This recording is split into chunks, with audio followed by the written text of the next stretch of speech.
ഉപതെരഞ്ഞെടുപ്പ് ഫലം നാളെ. അവസാനവട്ട കണക്കുകൂട്ടലിൽ മുന്നണികൾ. രാഷ്ട്രീയ കേരളം ഉറ്റുനോക്കുന്ന ഉപതെരഞ്ഞെടുപ്പ് ഫലം നാളെ. വയനാട്, പാലക്കാട്, ചേലക്കര മണ്ഡലങ്ങളിൽ അവസാനവട്ട കണക്കുകൂട്ടലിലാണ് മുന്നണികൾ. നാളെ രാവിലെ 8 മണിക്കാണ് വോട്ടെണ്ണൽ തുടങ്ങുക. 10 മണിയോടെ വിജയികൾ ആരെന്നതിൽ വ്യക്തതയുണ്ടാകും.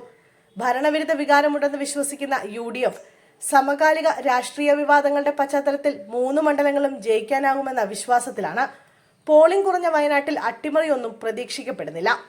എന്നാലും പ്രിയങ്ക ഗാന്ധിയുടെ ഭൂരിപക്ഷം എത്ര എന്നതിൽ മാത്രമാണ് ആകാംക്ഷ. ചേലക്കര നിലനിർത്തുന്നതിനൊപ്പം പാലക്കാട് മുന്നേറ്റമുണ്ടാകുമെന്ന പ്രതീക്ഷയിലാണ് ഇടതുമുന്നണി. പാലക്കാട് C കൃഷ്ണകുമാറിന്റെ വിജയത്തിനായി കാത്തിരിക്കുകയാണ് BJP പ്രവർത്തകർ. തങ്ങളുടെ വോട്ടുകളെല്ലാം കൃത്യമായി പെട്ടിയിലാക്കിയിട്ടുണ്ടെന്നാണ് മുന്നണികളുടെ കണക്ക് നിരത്തിയുള്ള അവകാശവാദം.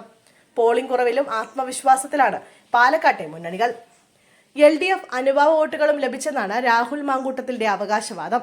50,000 വോട്ടുകൾ ലഭിക്കുമെന്ന് LDF സ്ഥാനാർത്ഥി ഡോക്ടർ P സരിനും 5,000-ത്തിലധികം വോട്ടിന്റെ ഭൂരിപക്ഷത്തിൽ വിജയിക്കുമെന്ന് NDA സ്ഥാനാർത്ഥി C കൃഷ്ണകുമാറും പറഞ്ഞു. ചേലക്കരയിൽ ആകെ പോൾ ചെയ്തത് 72.77 വോട്ട്. ചേലക്കരയിൽ ആകെ പോൾ ചെയ്തത് 72.77% വോട്ട്. 2021 നിയമസഭാ തെരഞ്ഞെടുപ്പിലേതിനേക്കാൾ 4% കുറവ്. ഈ 4%-ത്തിലാണ് മുന്നണികളുടെ നെഞ്ചിരിപ്പ്. അവസാനവട്ട കണക്കുകൂട്ടലിൽ കഷ്ടിച്ച് കയറിക്കൂടാമെന്നാണ് LDFന്റെ വിലയിരുത്തൽ. കഴിഞ്ഞ നിയമസഭാ തെരഞ്ഞെടുപ്പിൽ LDF നിലനിർത്തിയത് 39,400 വോട്ടിന്റെ ഭൂരിപക്ഷത്തിൽ ഇക്കുറി അതിനോടടുക്കാനാവില്ല. 10,000, 15,000 വരെ മാത്രമാണ് പ്രതീക്ഷ.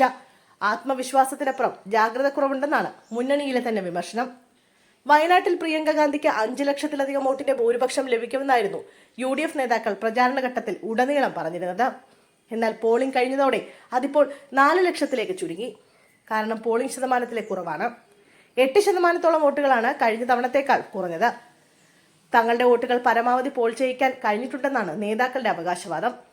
കഴിഞ്ഞ തവണത്തെ വോട്ട് വിഹിതം ഇക്കുറി ഉണ്ടാകുമോ എന്നാണ് LDFന്റെയും BJPയുടെയും ആശങ്ക.